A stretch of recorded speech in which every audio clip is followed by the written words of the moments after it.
It's getting summertime, and we are pretty much going to be removing the idle air control off of this 3800. Should be the same for LT1. We're going through this big line of cars here. Yep. And here it is. The wannabe Trans Am. That's what we're calling this, because it is a wannabe. It's a 3800. We're going to LS swap it eventually. So if you're new, get subscribed. Put the high wing hatch on. It is damaged. Picked this hatch up from a junkyard for 50 bucks. And the wing was a little damaged. It's fiberglass. It's easy to repair. If you find one for cheap and it's broken, get it. It's fiberglass. You just mat it back together. Make sure it's straight. Do some body work. But the high wing is off. And note, if you do gotta do repairs on the high wing, you need to take it off and your car sits outside. Just silicone the hose up so water don't get down into your back hatch. But you need to pop the hood to remove this sensor. So do that. You can disconnect the battery if you want to.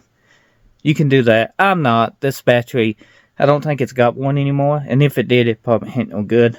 And I never have disconnected the battery on an idle control little valve ever. So I don't plan on starting. But you know, it's something you can do. Just because I don't do it, don't mean you should. Is that what it is? Because I don't do it, don't mean you shouldn't do it. That's how it goes. Locally hated. That's the best sticker ever, ain't it? Like some 16-year-old owned this Trans Am before I did. Well, I mean, Firebird. It is a manual. We gotta keep that because that's awesome. Pop the hood. Hood pops. Interior isn't too shabby. It's not the best, but yeah, it's got crank windows. No, I am not putting power windows in it. When I was looking for one of these to build again, because we built one with a small block, I wanted a hard top. And the hard top car I found, the story to hit was that it had a clear title. You know, I want one with a good title.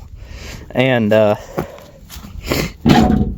because it's a lot of trouble to apply for a title and this and that. And if it's got a good title, you can't get a rebuilt title. That shock's good.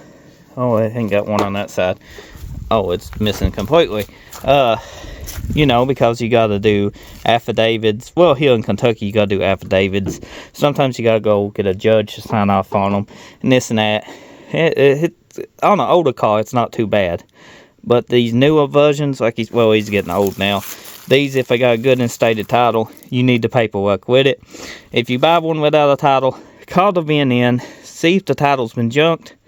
Or if there any issues with the title. If it's got a good and stated title, then you ain't going to be able to get a title for it. So it's a race car or bill of sales, and then you got to go court and try to, it's a big mess. We got one hood strut. It's missing. Oh joy, at least that one works. Somebody painted the alternator too. But the idle air control on this 3800, they said is the same for LT1.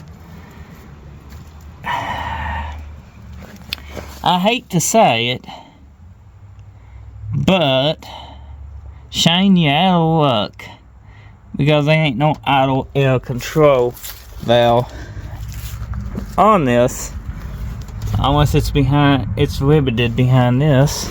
So Shane said a 3800 idle air control valve would work on his LT1. His is bad, and he don't want to pay the $30 for a new one. And being a good friend, I was going to help him out, because we got a motor here that's knocking, and it's going to come out eventually. And I didn't need the idle air control valve. But he said the 3800 would work. The 3800 probably would work. Like in a 98 Buick, something like that. Series 2, no, it's not going to work. I can tell you that. So this video is short. It's not going to be a how to remove your idle air control. I probably looked like a dumbass in the beginning of this video. If you knew it didn't have one.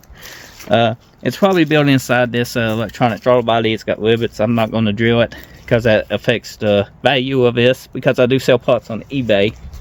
And this car does run. It might not look it, but the radiator You know, well, it had one. Is it gone? I didn't take it out. Well, somebody got them a new radiator because they had a new Ford Ranger radiator in it. The hood didn't close all the way, and I guess somebody just helped themselves pop the hood and took a radiator because it is now missing. You can see it in previous videos of this car.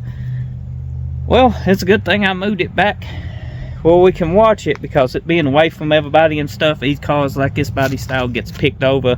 And even though we watch and we got dogs and cameras and stuff, it's until when that got gone, and I didn't notice it, be honest with you. They didn't take no body part, didn't take a door. I ain't gonna fucking notice that. At least it was a Ford Ranger radiator, and it had all the fins bent. It was in here just to move the car around. I don't even need it move the car around, it knocks anyway. So anyway, back to what I was saying. We do sell on eBay. Check out the store in the description below. I do sell parts off these cars we don't use. I sell tools, I sell toys, about anything. So thank you for watching. Thank you for being with me today, showing me support. I appreciate it. I'll see you next time.